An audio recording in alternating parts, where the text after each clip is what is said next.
shumë njerëz mendojnë që nuk matet. Unë e di që matet, nuk o bash let me matë, po matet. Qysh matet dashnia? Vetëm e matë nivelin e sakrificës që dikush e bën për diçka.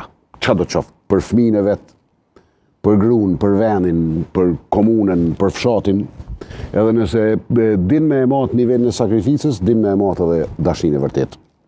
Edhe unë po besoj si gjithë e du në vendin e vetë. Unë e du Gjakovën, edhe më kishin befasu gjithë njerëz nëse i kish ataku edhe nuk e do në vendlinjen e vetë. Më kish me qenë gabim për mendimin tim. Për shkak se një pjesë e personalitetit, gjithë shka që ka në ndërton, na e marim prej aty ku lindim, ku jetojmë, ku rritemi, pavarësisht që ka bojmë një jetë.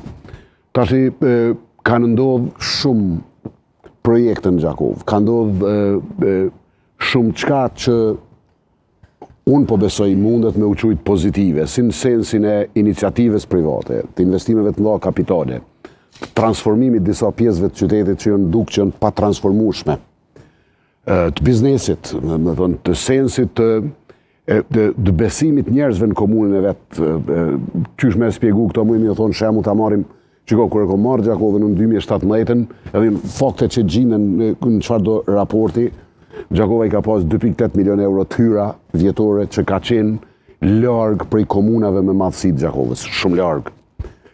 Tash jemi me 7.4 dhe jemi e treta, mas Prishtinës dhe Prizrenit.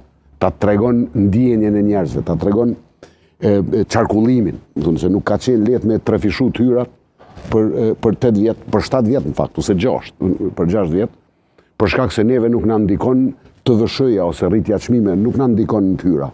Tatimin pronë e kemi tyrën më të madhe që e majmë në minimum, tyrat prej qerave, tyrat prej taksave të ndërtimit, këto janë çka e mushin buxhetin e Gjakovës, ose investimet kapitale prej 3 milionëve vitin e kaluar.